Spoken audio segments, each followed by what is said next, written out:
저는 1973년 부산에서 이남중 장남으로 태어났습니다. 저희 집은 종교가 뭐냐고 물으면 불교라고 말을 하지만 진짜 불교를 믿지는 않는 그런 집이었습니다. 어린 시절 크리스마스 때 초코파이를 얻어먹으려고 몇 번 교회 간 것이 전부였고, 어릴 적부터 교회 다녔지만 저랑 나쁜 짓을 다 하고 다니는 친한 친구가 한 명 있었습니다. 그는 교회와의 관계는 전부였습니다. 저는 1998년 10년 동안 사귀었던 지금의 아내와 결혼을 했습니다. 아내의 집안에도 크게 무당집을 하는 할머니가 계셨고, 아내는 일남 5녀 중 넷째 딸로 태어나 평소 몸이 아주 약했습니다. 아내는 잘 먹지도 못하고 항상 두통과 근육통, 관절염 같은 통증을 매일 겪고 고통에 잠도 잘 자지 못한 정도로 건강이 안 좋았습니다. 결혼 후 아내의 약봉투가 집안에 가득했습니다. 그런 와중 1999년에 첫째 딸을 낳았습니다. 제주도에서 결혼 생활을 하면서 아픈 아내를 얻고 딸을 앞으로 메고 5층 아파트를 오르락내리락 자주 했습니다. 하루하루 살면서 언제 이 생활이 끝날 것인가 하는 생각을 자주 했습니다. 언젠가 끝날 것이라고 막연히 생각하며 병원을 다 다녀본 것 같습니다. 그러나 찾아가본 병원마다 아내의 변명은 밝혀내지 못했습니다. 몸은 아픈데 어떤 병에 걸린 건지 알아낼 수 없어 답답해하는 와중 어느 날 아내가 TV 속에 어떤 까까가 귀신 쫓는 화면을 보고는 아내는 그 까까가 있는 절에 가면 나을 수 있을 것 같다고 자신 있게 말을 하기에 저는 혹시나 아내의 병이 나을까 해서 아내와 함께 그 까까에 있는 절을 찾아갔습니다. 절에 간 날 그 까까가 천도제를 해야 된다고 해서 하였습니다. 까까가 연부를 외우기 시작하자 신기하게 아내가 쓰러졌습니다. 까까는 계속 연부를 하고 5분 정도 지나자 아내가 애기 목소리를 내면서 이상한 말을 하기 시작했습니다. 그 상황이 너무 신기했습니다. TV에서만 보던 모습들이 실제로 내 앞에서 일어나고 있었습니다. 내 눈으로 보고도 믿을 수가 없었습니다. 그날부터 절에서 먹고 자고 하면서 생활을 시작했습니다. 하루는 호기심에 아내의 몸을 빌린 귀신과 4시간 가까이를 대화를 하며 많은 이야기를 나누기도 했습니다. 그렇게 그 절에서 3개월 동안 40-50명 정도의 귀신 들린 사람들과 함께 생활하였습니다.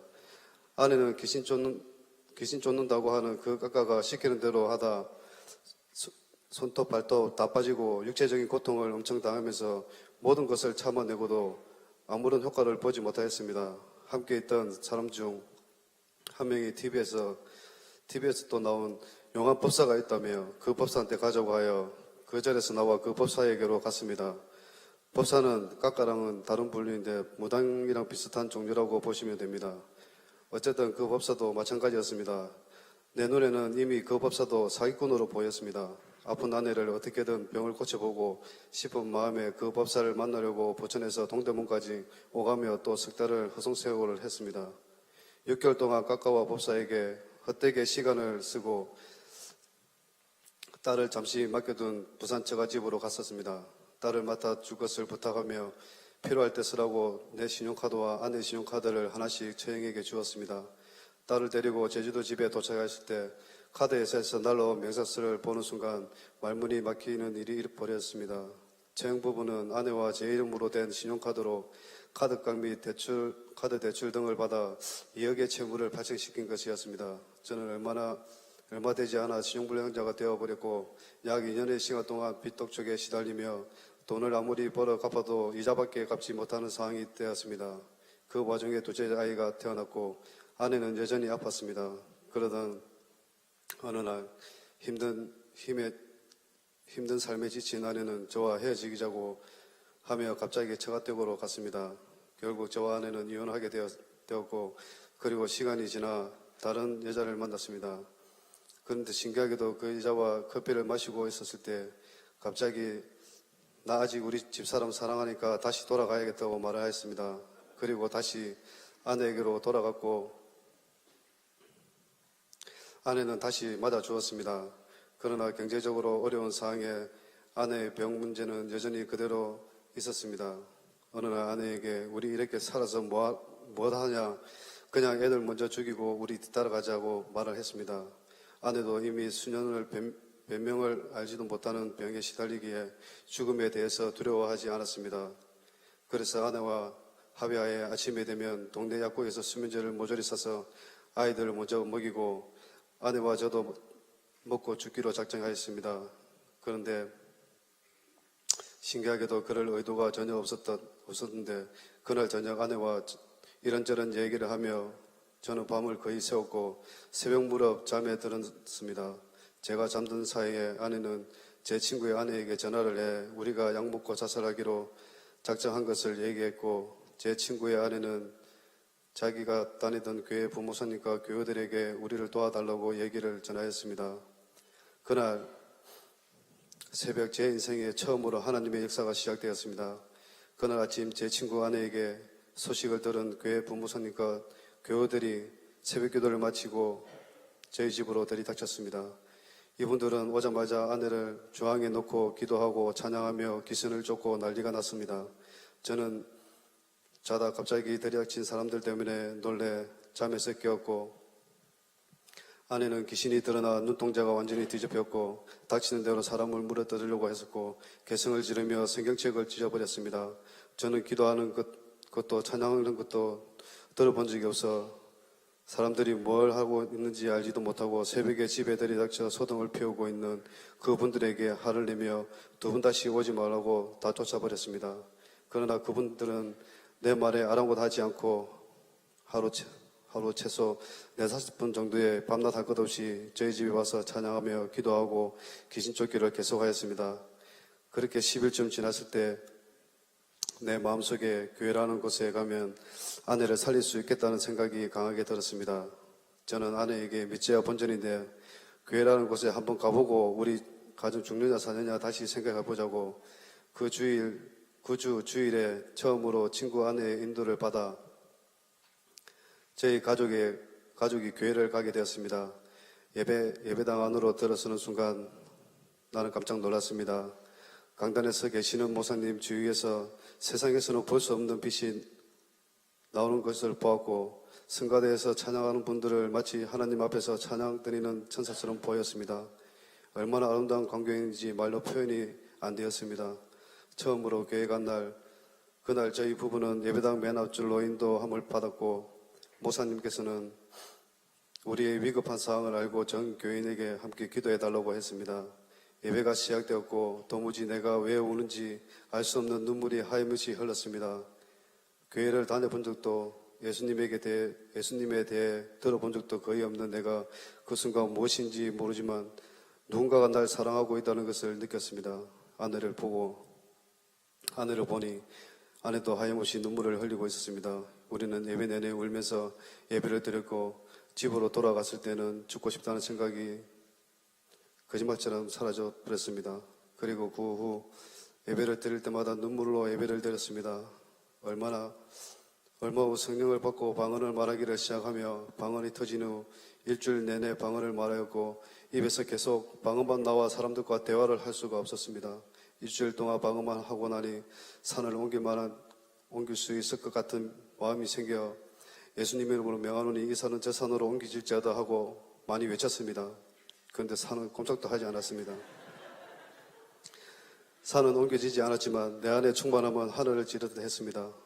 중학교 2학년 때부터 피던 20년 가까이 담배도 성령을 받은 후 단번에 끊어버렸고 우리 부부는 그렇게 죄의 저주에서 자유하게 되었습니다. 그 후 저는 만나는 사람에게마다 예수를 전하였습니다. 그래서 제게 예수에게 미친 한수라는 별명이 생겼습니다.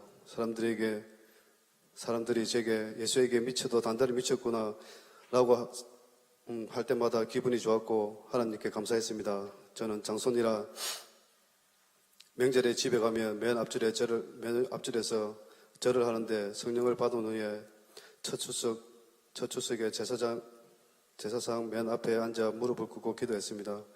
기도를 끝내고 할머니부터 숙모 상춘 할 것 없이 집에 온 모든 사람들에게 한 사람 한 사람 붙들고 눈물로 복음을 전하였고 감사하게도 교회와 전혀 관계없이 살았던 우리 집안 식구들이었는데 지금은 한 80%가 현재 교회를 다니고 있습니다. 그렇게 주님의 은혜로 3년간을 하루하루 피곤한 줄도 모르고 복음 전하며 기도하며 성경 공부하고 오직 신앙생활에만 열심히 하였습니다. 저는 주님 오실 때까지 내 믿음이 흔들리지 않을 것이라 굳게 믿었습니다. 그런데 은혜 받은 지 3년쯤 지났을 때 제게 엄청난 시험이 찾아왔습니다. 엄청난 죄의 유혹에 저는 소승무책으로 넘어졌고 이후 제약된 삶이 나를 삼키듯 해버렸습니다. 죄인 줄 분명히 알면서 죄를 이겨낼 수 없었습니다. 그렇게 충만하게 신앙생활을 하던 내가 한순간에 넘어져 다시 세상으로 돌아가게 되었습니다. 2010년 저희 집을 나와 서울에서 있는 한 제과점에서 약 한 2달 정도 일하고 있었습니다. 그러던 친구의 소개로 현재 일하고 있는 클론 베이커리에서 약 3달 정도로만 일을 하면서 제빵 기술을 전수해 줄 것을 요청받았고 모델도 시킬 겸 미국이라는 곳에 한번 가보자 하는 마음으로 그해 가을 처음에 미국에 오게 되었습니다. 3달이 지나 다시 한국으로 돌아갔을 때 이상하게 전에 느끼지 못하던 한국에서 생활이 잘 적응이 안 되었습니다. 그리고 2달이 지난 후 다시 클럼에서 이제는 비자를 내어줄 테니 완전히 미국에 와서 일을 해달라고 하는 것이었습니다. 비자는 예상했던 것과 달리 순조롭게 진행되지 않았지만 전 이미 미국으로 오리라는 마음을 먹었고 미국에서의 생활을 잘 모르는 제게 신분이 없다는 것은 별로 문제되지 않았습니다. 그래서 다시 미국에 오게 되었고 같이 일하던 노영 집사님의 전도로 예수보험교회를 처음 오게 되었습니다. 내 마음속에 주님께서 다시 돌아가고 싶은 소원이 있었으나 처음 은혜 받고 3년의 시간 동안 밤낮 없이 오직 주님만을 위해 살았던 때로 다시 돌아갈 자신이 없었습니다. 그래서인지 교회는 왔으나 예배의 은혜를 받지 못하였고 그 후 구역 모임에 2번 참여하는 것으로 더 이상 교회를 나가지 않았습니다. 그 후 3년의 시간이 흘렀습니다. 나를 죽음에서 건지신 주님의 은혜를 잊을 수 없어 탄식하며 주님께로 돌아갈 용기를 달라고 속으로 기도하며 여러 번 이 교회 저 교회 다녀봤지만 아무 곳에서도 은혜를 받을 수가 없었습니다. 다시 주님께 돌아가고 싶었지만 내 마음대로 잘 되지 않았습니다. 그러던 중 2014년 초 지금의 구역장인 이진 구역장님이 클럼에서 파트타임으로 일하기 시작했습니다. 그리고 얼마 지나지 않아 제게 부장님 교회 다니세요? 라고 물었습니다. 저는 제게 전도하려고 하는 것을 알고 오히려 제가 하나님의 만났던 제 간증을 조금 했습니다. 나 이렇게 하나님 만났던 사람이니 어설프게 나한테 전도할 생각 말고 조용히 일이나 하세요라고 하는 생각으로 말했습니다. 그런데 이분은 전혀 아랑곳하지 않고 오히려 활짝 웃으며 내 얘기를 다 듣고 자기네 교회가 너무 좋다고 한번 오라고 하는 것이었습니다. 그래서 어느 교회냐고 물었더니 예수보험교회라고 하기에 저는 그 교회는 안 간다며 예수보험교회 이야기하지 말라고 하며 딱 잘라 말했습니다. 그 외에도 이진 구역장님은 교회 오기 싫으면 구역 모임이라도 한번 와보라고 계속 권유하였습니다. 저와 함께 일하는 직원들의 점심 도시락을 매일같이 사와 먹으라고 하며 계속 전도를 하였습니다. 얼마 지나지 않아 마음 약한 저는 이번에도 한 번만 가주라는 마음으로 구역 모임에 참여하였습니다. 구역 모임을 인도하는 성찬지 구역장님의 말씀에 따라 젊은 구역원들이 하나같이 순종하는 모습에 약간 놀랐습니다. 그리고 구역 예배 후 잠시 이야기를 나누며 성찬지 구역장님의 중학교 3년 후배라는 사실을 알게 되었고 선배님 다음에 또 오세요 하는 말에 그래 이 머나먼 미국 땅에 중학교 후배를 만나기도 힘든데 한 번만 더 가자라는 마음으로 다음 주 구역에도 참석하였습니다.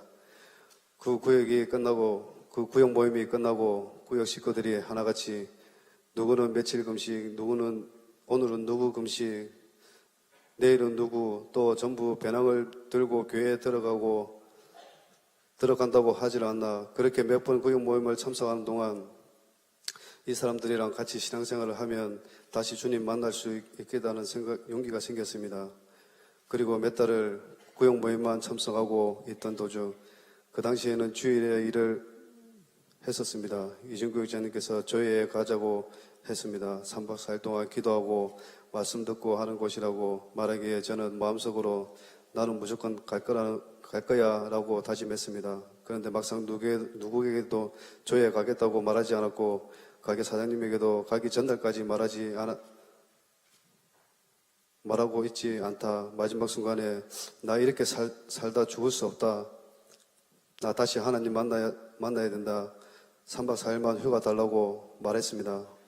2014년 조회 35기에 참석하였습니다. 조회 가는 차 안에서 이번에는 내가 은혜를 받을 수 있을까 조마조마한 마음이었습니다. 조회 첫날 아무런 감동이 없이 지나가고 둘째 날 오후 기도 시간이 되었을 때 이대로 여기서 하나님을 만나지 못한다면 나는 영원히 주님께로 다시 돌아갈 수 없을 것 같은 생각이 강히 들었습니다. 저는 그때부터 간절히 아버지를 부르기 시작했습니다. 얼마나 그립고 부르고 싶었던지 목이 터져라 불렀습니다. 주님은 저를 만나주세요. 주님은 저를 만나주셨습니다. 회개가 터졌습니다. 제가 지은 죄를 다 하나님께 구하며 용서해달라고 울며불며 기도를 했습니다. 정말 많이 울었던 것 같습니다. 아버지께서 다시 믿음을 회복시켜 주셨고 침대도 받고 조회를 잘 끝내고 집으로 돌아왔습니다. 조회 다녀온 후 그리고 한 약 6개월가량의 시간을 나 영혼을 위한 시간으로 쓸 수 있게 되었습니다. 하루에 2-3시간씩 기도하고 또 주정전도팀을 따라 맨하탄에 나가 전도하며 내 영혼에 너무나 귀한 시간을 보냈습니다. 처음 맨하탄 전도를 나가자고 할 때 예전에 은혜 받고 누구를 만나든지 거침없이 복음을 전했던 옛 기억을 떠올리며 전도하는 일을 누구보다 더 잘할 수 있다고 자신만만해 했었습니다. 그러나 막상 맨하탄 코리아타운에 도착해 전도를 시작하려고 하니 아무런 말도 입에서 나오지 않고 오히려 두려운 마음이 들었습니다. 다음 날 또 전도하러 가자고 하기에 전날의 기억이 떠올라 가기 싫었지만 전도 가지 않고 집에 있으면 내 마음이 더 불편할 것 같아 일단 나가자며 밴에 올라탔습니다. 밴을 타고 전도를 나가고 있는 동안 저는 도로가 막히기를 속으로 바라고 있었습니다. 며칠을 전도를 따라 나갔지만 말 한마디 못했습니다. 그러다 하루는 30위가 우리 은행 앞에서 가만히 있어서 하나님께 기도했습니다. 하나님, 저는 전도하기를 원합니다. 그러나 너무 두렵습니다. 하나님께 받은 사랑을 죽어가는 영혼들에게 담대하게 전하게 해주세요. 오늘 한 영혼에게라도 복음을 전하게 해주세요. 아니면 한 명이라도 저에게 와서 제게 먼저 말을 걸게 해주세요라고 기도했습니다. 한 명에게도 복음을 전하지 못한다면 다시는 맨하탄에 전도하러 오지 않겠다고 결심하고 가만히 서서 시간을 흘려보냈습니다. 그런데 얼마 후 한 행인이 저에게 다가와 뭐 도와드릴까요? 라고 말을 걸었습니다. 그래서 저는 감사하는 마음에 그분께 교회 다니냐며 물어보며 복음을 전했습니다. 그러나 저는 교회에서 와서 통곡하며 아버지께 울부짖었습니다. 주님께 받은 사랑을 전하고 싶었지만 말 한마디 잘 못하고 오히려 두려워하는 제가 너무 답답했습니다. 주님께 전도할 수 있도록 조금만 힘을 달라고, 조금만 도와달라고 간절히 기도했습니다. 그 주님께서 제가 조금만 용기를 주셨고 몇 달간을 그렇게 전도하고 기도하며 살았습니다. 지금은 예전에 다시 일하던 크롱 베이커리에서 다시 일하고 있습니다. 예전처럼 매일 전도하러 나가지는 못하지만 일관계로 만나는 사람 누구든 우리 교회 꼭 한번 오보라고 합니다. 예수보험교회에 오면 반드시 하나님 만날 수 있다고 말합니다. 요즘 같은 세상에 우리 예수보험교회 같은 교회가 있다는 것이 제겐 너무 감사합니다. 예수보험교회가 있어서 저는 다시 주님께로 돌아올 수 있었습니다. 주님께서 우리 예수보험교회를 진리의 말씀으로 세상 끝까지 지켜 보호해 주시기 간절히 기도합니다. 저 하나 전도하려고 그 힘든 빵집 아르바이트 하며 저를 위해 기도하며 금식하며 1년 넘게 고생한 우리 이진구 회장님 감사합니다. 그리고 저를 위해 기도해 주신 교회장님 그리고 구역 식구들에게 감사드립니다. 진리의 말씀으로 나의 영혼을 배불리 먹이시는 강성기 목사님 감사드립니다. 주님 오시는 날까지 진리의 교회 예수보험교회의 기둥이 되어 주님 오시는 날 공중에서 주의 얼굴 뵙기를 소망합니다. 그래서 부족한 저의 간증을 마치겠습니다.